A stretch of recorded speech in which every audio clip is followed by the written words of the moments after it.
Puan, petang ni kita nak bercerita berkaitan dengan ubat. Dan kalau kita cerita berkaitan dengan lupus ubat ni, kebanyakan lah, saya berani katalah, ramai yang tak tahu macam mana cara nak lupuskan ubat kan. Ada yang main buang sahaja, takut dijumpai oleh anak-anak kecil, kita risau yang macam tu kan. Jadi sebagai pembuka topik kita pada petang ini, mungkin boleh kongsikan kefahaman masyarakat kita ni berkaitan dengan kaedah pelupusan ubat yang betul ni, Puan.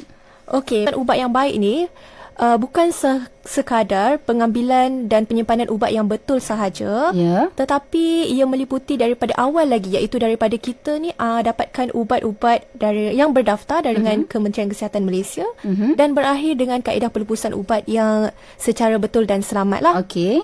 Dan suka untuk saya kongsikan di sini, memang masyarakat kita lazimnya buang ubat-ubatan ni secara domestik. Maksudnya tuang dalam sinki, buang dalam tong sampah, macam tu kan. Dan saya nak bawakan dua kajian di sini, yang mana satu kajian yang dijalankan di Selangor pada tahun 2019 melibatkan 426 orang responden dewasa, mendapati hampir 85% daripada mereka ni membuang ubat-ubatan yang ingin dilupuskan dengan bersama sisa domestik. Dan satu lagi kajian 2021 melibatkan 1,000 orang responden dewasa, yang mana kita dapati 2/3 daripada pesakit dengan penyakit kronik melupuskan ubat-ubatan mereka dengan cara membuangnya di sinki, di mangkuk tandas, ataupun mereka beri kepada orang lain.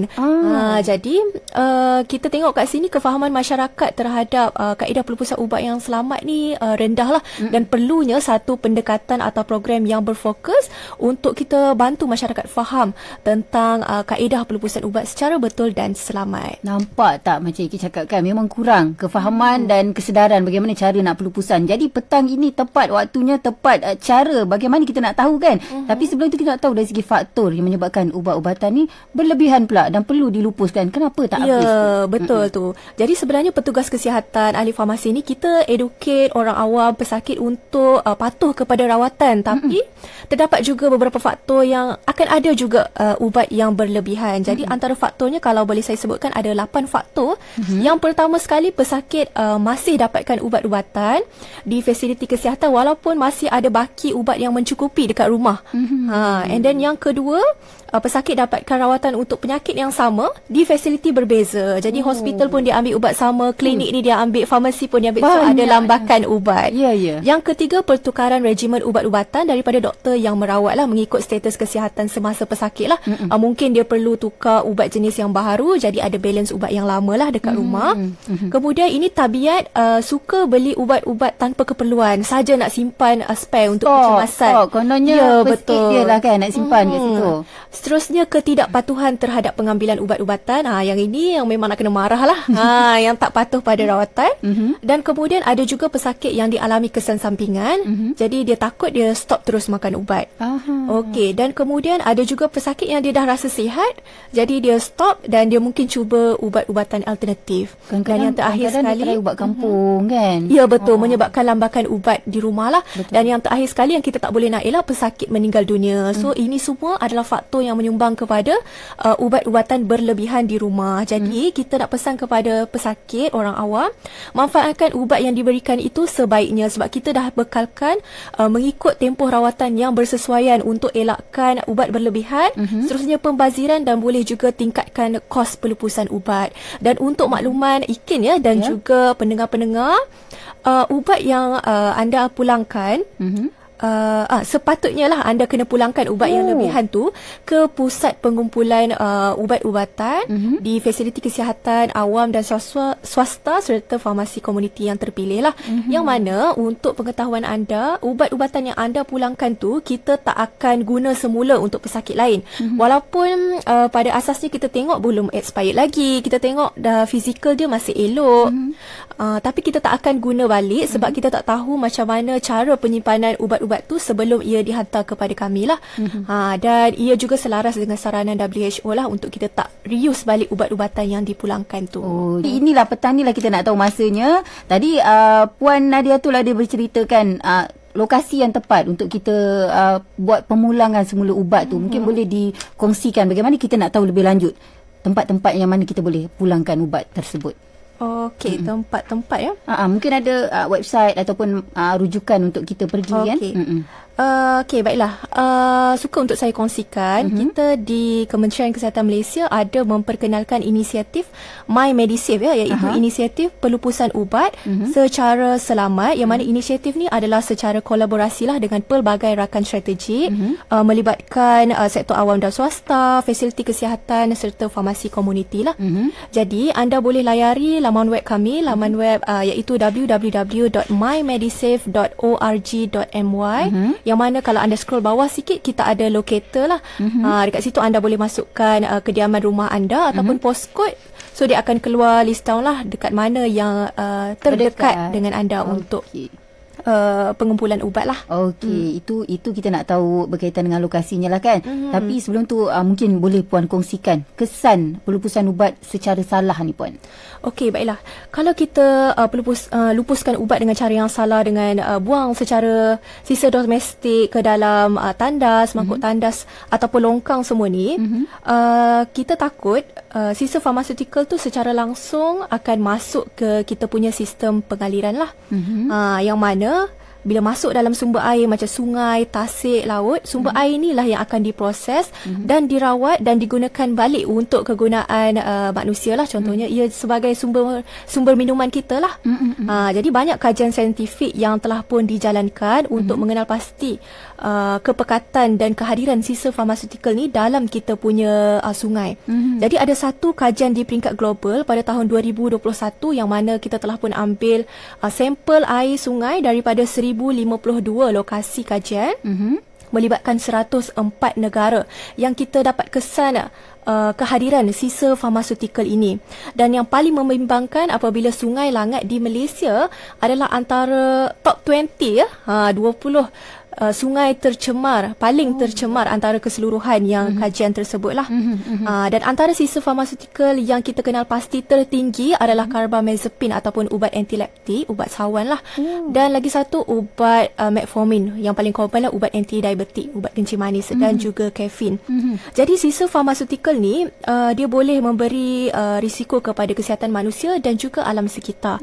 Kalau kepada manusia, kita takut bila kita terdedah kepada sisa farmaceutical dalam sumber air minuman tu, dalam satu tempoh jangka masa yang panjang, ia boleh memudaratkan kesihatan kita lah, fungsi tubuh utama macam sistem endokrin, sistem saraf, dan juga tingkatkan risiko kanser. Dan seterusnya, kalau sisa farmaceutical itu pula dari kumpulan antimicrobial ataupun antimikrob lah, macam antibiotik, kita risau ia boleh menyumbang kepada kerintangan antibiotik. Pernah dengar tak? Tak pernah dengar. Kerintangan antibiotik, yang mana kalau seorang pesakit tu dia dapat jangkitan, contoh jangkitan bakteria lah, jadi dia dapat antibiotik, tapi bakteria tu dah kebal dalam badan dia, dia tak boleh nak lawan dah dengan antibiotik tu, yang memerlukan antibiotik yang lebih kuat, lebih mahal. Disebabkan kehadiran antibiotik sisa farmaceutical dalam air lah, duk minum hari-hari kan, jadi kebal. Jadi kita risau akan datang dah tak ada antibiotik yang mampu rawat penyakit, mampu bunuh mikroorganisme tersebut, dan memerlukan kos yang tinggi dan akhir sekali boleh menyebabkan kematian lah. Dan lagi satu, kalau kita sebut pasal alam sekitar, pencemaran alam ni dia bagi kesan kepada hidupan akuatik lah. Yang mana kalau saya boleh kongsikan, banyak kajian yang dapati ikan dewasa sudah pun bertukar daripada jantan ke betina, dah jadi ikan transgender disebabkan mereka, ikan-ikan ni konsum pil perancang kehamilan. Dari mana? Daripada kita manusia yang mungkin buang, kita rasa macam sebiji dua, tapi kalau ramai orang buat macam tu, dah menjejaskan hidupan akuatik, ekosistem akuatik lah. Dan juga tu. Betul, dan bukan itu sahaja, tak berhenti di situ. Sisa farmaceutical ni mungkin kekal dalam kita punya rantaian makanan. Apabila plankton yang menjadi sumber nutrisi kepada haiwan akuatik ni, and then kita pula manusia yang konsum ikan, macam itulah. Jadi dia kekal dalam rantaian makanan kita. Ya, betul. Kesannya kita tak nampak, tapi dalam jangka masa panjang akan berefek kepada badan kita sendiri, betul kan. Risau pula saya dengar. Okey. Itu Puan dah cerita kesan-kesan buruknya yang memang boleh memudaratkan kesihatan kita lah kan, terutamanya kan melibatkan makanan, apa yang kita makan, apa yang kita minum kan. Jadi kita nak tahu strategi untuk tangani isu pelupusan ubatan yang secara salah ni. Okey, baiklah. Yang pertama sekali kesedaran lah. Kesedaran tu penting dalam kalangan masyarakat tentang kaedah yang betul lah untuk melepuskan ubat dengan selamat. Di samping itu pendedahan tu sendiri pentinglah tentang cara-cara yang akan saya kongsikan sebentar lagi, tentang cara macam mana kita nak lupuskan ubat dengan cara yang betul. Jadi orang awam yang pertama sekali, jangan buang ubat-ubatan anda yang telah luput, yang telah rosak atau tak digunakan lagi melalui sinki dalam tong sampah biasa ataupun mangkuk tandas. Sebaliknya, anda boleh kumpulkan dan bawa ke pusat pengumpulan ubat-ubatan terpilih di fasiliti kesihatan awam dan swasta serta farmasi komuniti, yang mana daripada situ kita akan bawa ke pusat pelupusan dan kita akan bakar pada suhu yang tinggi lah menggunakan incinerator. Dan dengan itu tak adalah sisa farmaseutical yang masuk ke dalam kita punya sistem perairan lah. Maknanya satu cara tu saja kita kena pulangkan. Ya, kena pulangkan. Dan macam saya sebutkan awal tadi lah, program kerajaan ada memperkenalkan inisiatif My MediSafe lah, iaitu inisiatif pelupusan ubat secara selamat. Kita berkolaborasi dengan pelbagai yang macam saya sebutlah rakan strategik tadi. Jadi boleh layari, sekali lagi saya ulang, www.mymedisafe.org.my untuk kenal pasti pusat pengumpulan ubat-ubatan yang berdekatan dengan anda. Dia tidak semestinya hospital kerajaan saja. Mungkin rasa susah nak parking ke, tengah bekerja ke, mana-mana yang berdekatan. Jadi ada disenaraikan di situ lah. Ada senarai penuh di situ kan. Jadi mudah untuk kita mengetahui. Mungkin boleh saya ulang, mymedisafe.org.my. Ya, betul. Yang nanti mungkin kita boleh pinkan juga melalui komen di Facebook Live kita sekejap nanti. Okey, kita nak tanya juga dekat Puan dari segi melalui program My MediSafe yang Puan sebutkan sebentar tadi, boleh kita ketahui lokasi-lokasi dan mungkin boleh dikongsikan juga apa lagi yang ada di dalam My MediSafe tu, Puan? Okey. Jadi program My MediSafe ni adalah satu inisiatif dan usaha untuk kita galakkan pelupusan ubat dalam simpanan pesakit secara betul dan selamat lah. Jadi usaha ni kita nak pastikan kelestarian alam sekitar kita terjamin, di samping nak cegah risiko kesihatan, terutamanya pendedahan sisa farmaseutical dan kerintangan antimikrob lah. Dan suka untuk saya kongsikan juga, My MediSafe ni merupakan salah satu pelan tindakan yang melibatkan NEHAP lah, iaitu National Environmental Health Action Plan. Kita libatkan kolaborasi antara Kementerian Kesihatan, Kementerian Sumber Asli dan Kementerian Kelestarian Alam lah. Okey, saya nak kongsikan lah, mungkin ada yang bertanya ubat-ubat macam mana saja yang boleh dibuang melalui program My MediSafe ni kan.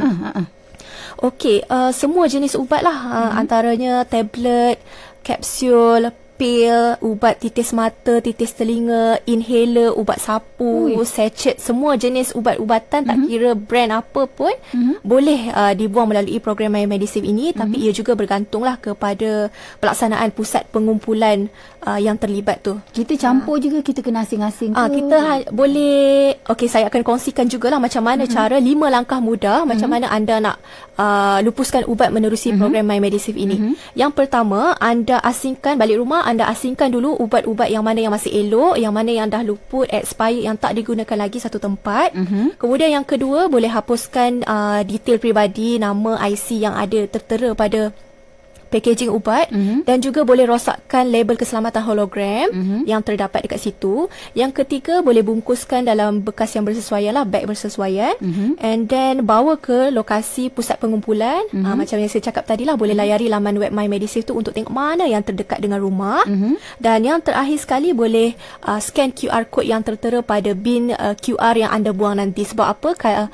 Kami ada nak lakukan tinjauan lah, tinjauan untuk kita tambah baik dari semasa ke semasa. So 5 langkah mudah ni, saya harap orang ramai boleh bantulah sama-sama kita lupuskan ubat dengan selamat. Dengan cara. Kembali lagi bersama dengan Ikin dan tetamu kita Puan Nadiatul Nabilah Sani yang merupakan pegawai farmasi cawangan penggunaan ubat berkualiti bahagian amalan dan perkembangan farmasi KKM. Tadi Puan dah kongsi sedikit sebanyak kan, sebenarnya banyak sebenarnya kan. Tadi tips-tips bagaimana cara, langkah yang sepatutnya untuk kita lupus ubat ni Puan. Dan kalau kita tengok masa pun dah tak banyak dah untuk kita. Sebagai penutup kepada topik kita pada petang ini, mungkin ada nasihat ataupun kata-kata akhir kepada pendengar kita, bagaimana kita nak sedar ataupun kita faham tentang kepentingan untuk pelupusan ubat yang betul ni, Puan. Okey, baiklah. Nasihat akhir, suka untuk saya pesan kepada orang ramai supaya gunakan ubat-ubatan dengan sebaiknya, ikut arahan dan elakkan pembaziran. Kalau terdapat juga ubat yang berlebihan, yang dah expired, yang tak digunakan lagi, boleh dapatkan nasihat daripada ahli farmasi tentang cara pelupusan dengan kaedah yang betul. Yang kedua yang suka untuk saya tekankan, jangan sekali-kali buang ubat-ubatan berlebihan sama macam sisa domestik yang lain. Biasanya tak banyak, kita selalu buang sikit, macam ubat batuk, sikit-sikit yang tak habis tu dalam sinki kan. So jangan amalkan benda tu. Sebab apa? Bila kita lupuskan dengan betul, dia menyumbang kepada persekitaran yang bersih dan bebas bahan kimia lah. Persekitaran yang lebih sihat sejahtera untuk generasi akan datang. Jadi kepentingan amalan pelupusan ubat ni adalah tanggungjawab semua. Semua orang kalau berganding bahu, sama-sama buang, insya-Allah in the future kita akan dapat sumber air yang terbaik lah untuk generasi akan datang. Jadi sekali lagi saya ingatkan anda, boleh layari laman sesawang www.mymedisafe.org.my untuk mengenal pasti pusat pengumpulan ubat-ubatan yang berdekatan dan juga boleh dapatkan pelbagai informasi mengenai pelupusan ubat yang betul. Dan di kesempatan ini juga saya ingin buat sedikit hebahan, yang mana pada 19 Oktober nanti akan diadakan program Eco Pharma at UCS 2024, yang mana Fakulti Farmasi UiTM Cawangan Selangor menganjurkan program pelupusan ubat di Masjid Puncak Alam Selangor. Jadi yang mana yang berdekatan boleh bawa ubat-ubatan anda ke sini. Anda juga berpeluang untuk menyertai cabutan bertuah, ada juga saringan kesihatan, derma darah, pemeriksaan kesihatan gigi, aktiviti kanak-kanak dan banyak lagi lah. 19 Oktober 9 pagi di Masjid Puncak Alam Selangor. Dan akhir sekali, untuk orang awam sekiranya ada pertanyaan berkaitan ubat-ubatan, boleh hubungi kami di talian bebas tol 1-800-888-6722 ya, Pusat Panggilan Farmasi Kebangsaan. Kita buka setiap hari 8 hingga 5 petang untuk bertanya berkaitan ubat-ubatan. Dan anda juga boleh ikuti kami di laman media sosial Facebook, Instagram dan TikTok Kenali Ubat Anda untuk hebahan dan informasi berkaitan ubat-ubatan. Ya, nampak tak? Semua info dah dikongsikan. Jadi 19 Oktober ni jangan lupa di Puncak Masjid Puncak Alam. Masjid Puncak Alam bermula 9 pagi hingga pukul berapa tu, Puan? 2 petang. 2 petang. Jadi hantar pagi-pagi dulu, datang pagi-pagi, nanti bila dah hujung-hujung tu dah nak tutup baru sampai kan. Tak dapat kita nak menolongnya. Okey, terima kasih kepada Puan Nadiatul Nabila Sani yang merupakan pegawai farmasi cawangan penggunaan ubat berkualiti bahagian amalan dan perkembangan farmasi KKM, sudi berkongsi info yang sangat berguna ni. Saya pun baru tahu. Balik nanti saya kumpul lah ubat-ubat tu kan. Ada satu peti kat situ. Memang ada lebih-lebihan ubat kan. Kadang-kadang bila anak pertama ubatnya lain, anak kedua ubatnya lain, ibu dengan ayahnya pula lain kan. Jadi simple saja kan saya kongsikan tadi. Kumpul-kumpul, bawa je ke pusat pengumpulan yang berdekatan. Jangan dibuang sembarangan. Itu yang paling penting, okey, untuk kesejahteraan alam sekitar kita dan juga kita jugalah, okey. Terima kasih Puan untuk topiknya pada petang ini, sangat memberi manfaat. Mungkin kita boleh pergi ke siri kedua, insya-Allah. InsyaAllah boleh. Kita nak bagi orang faham lagi, okey.